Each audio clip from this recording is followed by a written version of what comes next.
How is that you decided that this platform can help people, or that you will put all your energy on it? Here in Europe, especially the Balkans, we have this culture where when I was a little girl, my mom and my grannies, every time I ask them, oh, what are you going to eat? Or like, do you eat this? Do you eat that? And they always come up with this random, non-proven diet that something works, and they're always on some kind of a diet. They don't know what they're doing. They've heard somewhere from a neighbor or from the news or from like a blog online that this is how you're supposed to be eating and you're going to lose all this weight and you're going to feel fantastic, when in fact it's not the case. And after I did do the courses, I was like, these people don't know what they're doing, and it made me feel so bad because those are my like my mom, my grannies, my cousins, and they don't know anything about nutrition. So we really need to step up our game, and for people to actually know what they're putting into their bodies, and for people to have at least a basic knowledge of what food does. Exactly, exactly. That's good. That's good. That's a nice mindset. I think you have your master's, but what are you currently specializing in terms of nutrition? Well, depends. Like I like to, how can I say it? Here in Australia, there is a big difference between dietitian and nutritionist. I don't know Yes. how it works there, but in Argentina, it's the same. You just studied the bachelor degree in nutrition science, and then dietitians and nutritionists are the same. Of course, you have to be registered, like you need a registration for it. But then in countries like Australia, dietitian and nutrition is different. So at the moment, I cannot work as a dietitian, even if I have a bachelor degree in it. Yeah. So that means all kind of metabolic syndrome, diabetes, hypertension. I cannot work in these kind of places because I need a proper visa, like a permanent resident Yeah. visa that I don't have. So until I don't get it, I cannot register myself as a dietitian. But I can work as a nutritionist. So Yes. as a nutritionist, I cannot have in Australia patients like with this kind of metabolic syndromes or things like that. You can just work with sports nutrition or with general nutrition. So depends of where. In Argentina, I can do it. So when I have clients from there, I can accept all kind of clients. Mainly, like I said, metabolic syndrome. Yeah. I work a lot with obesity, and all the things that comes with it, like diabetes and hypertension mainly. But here in Australia, I'm more focusing general nutrition, weight loss, fit culture, gyms, Yeah. sports. How did you decide that you want to get into that? Well, I had my periods, I have to say. When I was in Argentina, I was like full-time committed with the career. Then I just decided to start traveling. The 6 years that I'm traveling around. So that put like a pause in the middle. But Yeah. at the same time, I was discovering so many things about other cultures that helped me a lot and give me a lot Yeah. of experience understanding, no, the needs that clients have, not just like the theory. But I love it. It's just my passion, communication, help people. My parents are doctors. I would never go through medicine, but nutrition is still like a medical science that Absolutely. you don't have that involved. So, and yeah, and I was always in working out as well, in understanding what I'm, like you said, putting in my mouth and what I'm eating and Yeah. how it changed everything. So that's the reason, because I'm still, yeah, on this. And how long have you been going to the gym for? Well, not long, I have to say. At the beginning, the thing is that I have, like, how can I say it? During my 20s, I really needed to do it. Like, I always have this privileged metabolism that you can eat whatever you want. I always try different sports, but the gym always was like, no, I'm not very into this. Yeah. And I would say like 2 or 3 years ago that I just went for the first time to proper workout and lifting weights and everything. And since then I said like, wow, I why I didn't do this know. before. I know. Yes, Because that's what everybody exactly. does. And, for most, especially for women, the hardest thing to do is just to step into the gym for the first time. Exactly. Because there's like Exactly. all these machines and all these men, and they're intimidating. And, you're like, people are looking at me when in fact nobody's looking at you. Nobody's looking at you and they are, yeah, completely. It was a whole process. But then when you get in, it's just like, poof, even like therapeutical, completely. Like it's your mind is just there, focused on the workout, Absolutely. and you And are like also, a, yeah. Well, and when I studied that, I said like, why I never focused myself more in sports, because for me it was always more like weight loss. And like I said, diabetes and hypertension. And then it's like, why I didn't just like, and that's what I decided to do my master's degree in sports nutrition. And yeah, the whole world is going crazy right now. It's going crazy, and we don't know where we are going, but I think that this business that you have in mind is going to work. It's going to work because it's following the trends and it's following the pathway that we are taking now. Online, connect with people from absolutely everywhere. Yeah. So it's definitely something that I can see future in there. Mainly, I wanted to do this, and I still really want to do this for the whole purpose of making nutrition global. That's what I want to do. What would be 5 foods that you're not going to separate with? So in the first place, for me, eggs. For me, eggs is like a complete whole food that I would never escape. I eat eggs every day, and it's just not like 1 or 2 like everybody thinks, like, oh yeah, you have the proteins, you have all the vitamins that you need actually. Yeah, exactly. So for me, it's a completely whole food that I will always eat, and I try to have it at least 2 times in the day, like 3 in the, but like I said, the amount is difficult to say because it depends on the requirements of every person, right? But eggs for sure, I would say.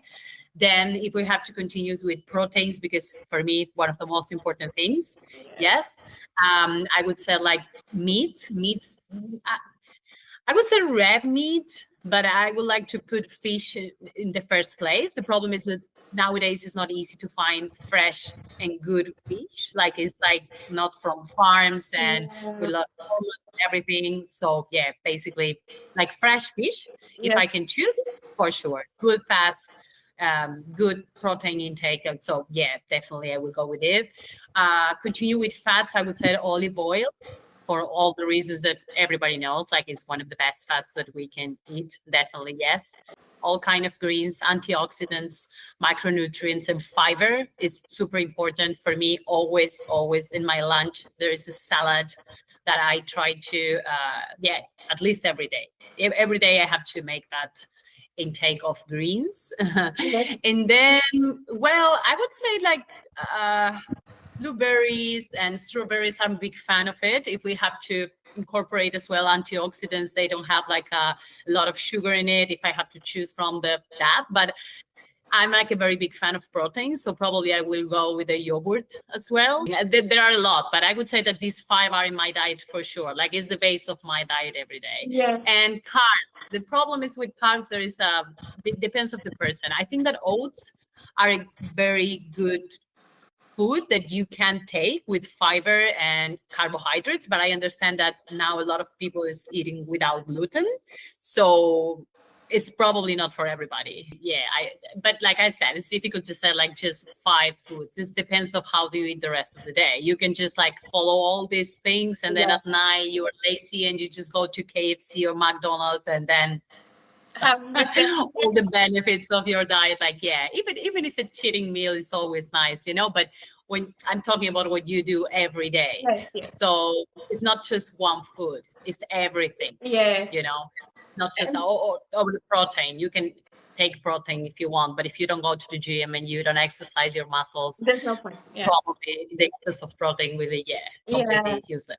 And what people mistake for diets in general is that they think that they have to eat those foods in every single meal. So if people think that they have to have a salad with every single meal, they think they have to eat fish with every single meal because of the omega-3 fatty acids. And like, it's not. It's just moderation. Throughout the day, you just have to make, space for those kind of foods. Obviously, if you don't have a lot of protein for breakfast, you can put in the protein for lunch or dinner. You don't have to always include all those kinds of categories of foods in there and have this huge meal and make it complicated and make it overwhelming. And people, that's when they break off from their diet, because it's overwhelming and because they can't follow it and it's not easy, and they just go to the cheat meal. Exactly. But I think that is because they don't know their requirements as well. When you Yeah. know how much protein you need, when you know how much carbohydrates you have to eat, or when you know how to control the intake of the fats, because they are like very, very high in calories, like the typical mistake. Oh yeah, I have the olive oil, but I just put like Yeah. 5 tablespoons in my salad. So where is the good part of Yeah. consuming olive oil? That's what I mean. So if people are really into this and they understand that they have a daily requirement of each macronutrients, and then yeah, of course the micronutrients as well, vitamins and everything, but they can make a better selection. And they need to know as well where these macronutrients are Yes. actually, because yeah, it's like where's the protein, where the fats are, and where the carbs are. So it's a lot of education. Education is the base for this. Why aren't schools providing that kind of education? You know, that's something that kids should be taught from a very early age, and how to make the right choices in terms of food. Why aren't they teaching kids that at school? Well, that's a question that I always made to myself. And I always said, why we don't learn a little bit more of nutrition? I mean, like it should be since the very, very beginning. I think that nowadays that this is changing a lot.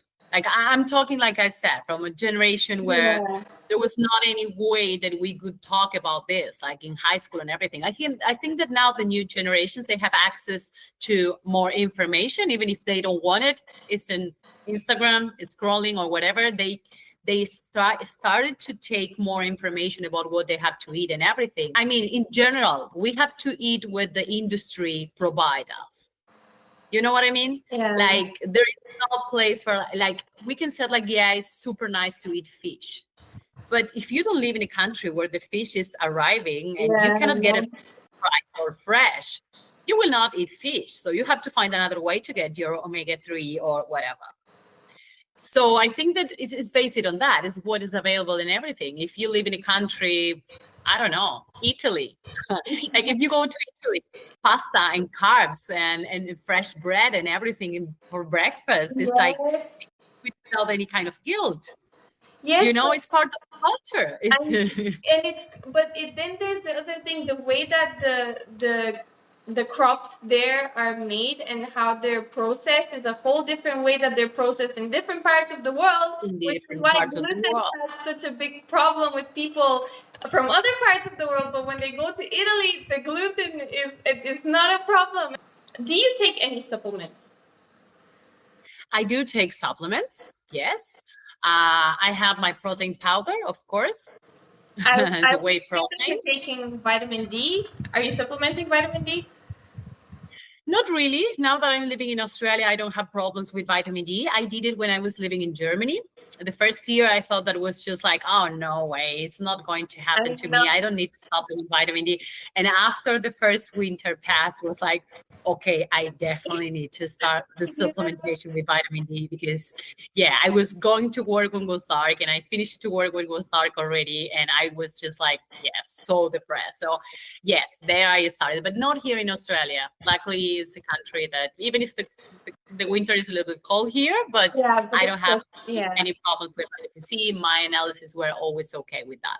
So what I take is my whey protein to help to cover my protein intake per day. Is easy. So I always make my smoothie after workout. I take magnesium at night for recover. Exactly. So I'm taking that. Creatine while I'm working out, and I'm doing like 3 or 4 sessions per week. I really need it because it helps me a lot. So I will put it in there as well. And omega-3.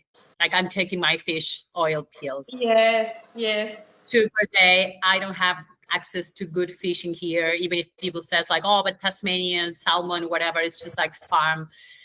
Yeah, it's not like a good quality, and the good that is the one that is good is pretty expensive. What kind of clients did you used to work with most often so far in your practice? Well, like I said, that was is different. My practice in Argentina was almost like 8 years that I have worked as a qualified nutritionist and dietitian. So I have been working mostly with weight loss, obesity, and metabolic syndrome. Like everything comes a little bit of connected. I'm talking about customers like between 35, 40, probably on top. that they started with overweight, that became obesity, and then the cholesterol and hypertension and diabetes at the end. So like this whole thing together. And my parents are doctors, so in general I used to work with cardiologists that they send me this kind of clients, so I have worked mainly with that. But then when I was traveling and I started to work as a freelancer nutritionist, I started to see like a lot of things and different things, because people around the world, like they change completely, but mostly it's just like good habits. I like to work with women that are living in other countries, and they are going through this difficult process to again to build their habits in a new country with new things and everything. So I love to work with this kind of women, and most of everything, people that wants to make a change, that would like to start to work out, like understand what they are eating, what are their requirements, what they have to eat to feel good, and not just, it's just like how you feel. So, yeah, mostly I'm working with this kind of women at the moment. What are some challenges that you faced in your practice before you started using the platform? So is there something in the platform that you saw that you were like, oh, this is going to make my practice so much easier? Okay. So for that, I would say that there are like two important points there, and it's like how good would be for the client and how it good would be for the nutritionist. Like, for example, for the clients, I think that the verification process is really important.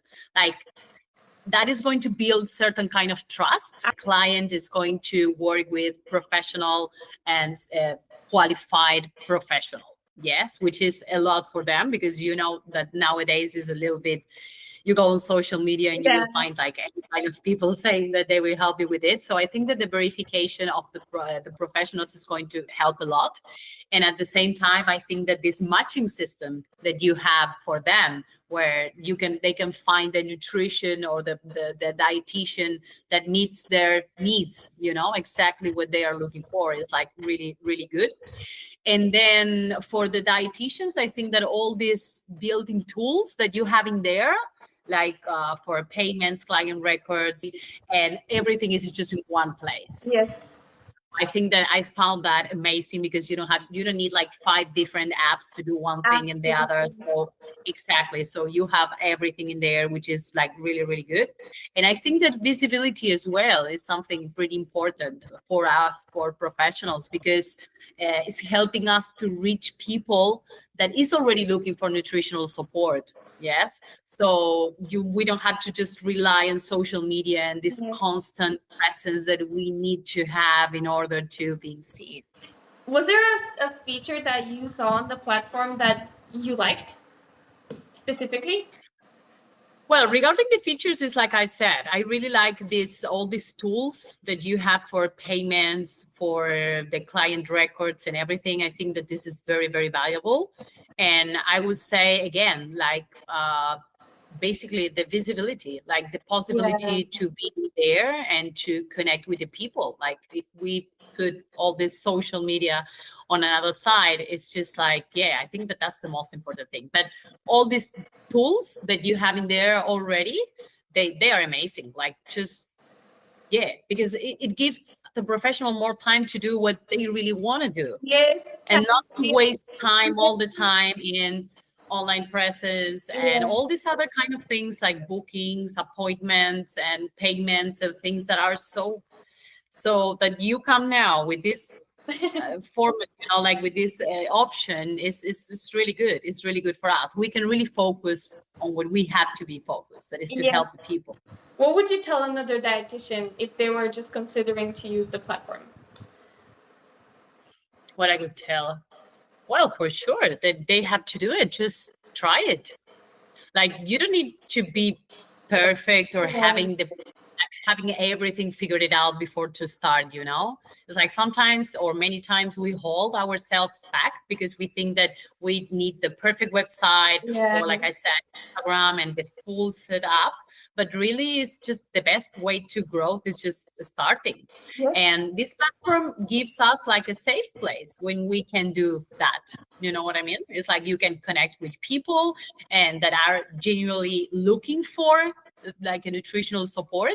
So yeah, and you are taking care of all the logistics and everything. Yeah. So you can just focus on the best, like that we can do, you know, like is the job with the clients. And yeah, I think that probably I would definitely recommend it. And like I said, this connection, the connection that you help to connect people nowadays is the most important thing. Like empathy, human connection, and the ability to listen and truly understand the other person. So I think that AI cannot replace that, not so far. And there is where we have to focus as a professionals, in this case, like nutritionists. If you had to describe the platform in one word, what would it be? I would say that the word that I would choose probably would be empowering. Okay, and why? Yeah, it's like, because it gives the power not just to the client to decide which kind of professional they want and all the kind of things that you have in there to match them with a perfect professional, but also gives to us the possibility to do what we love, and with all these other features that you have in there, like don't take care about payments and everything. It's just like enjoy of our job, like do what we really like to do, you know what I mean? So it's giving us the power of doing that as well. So I would say that it's a good word to define it.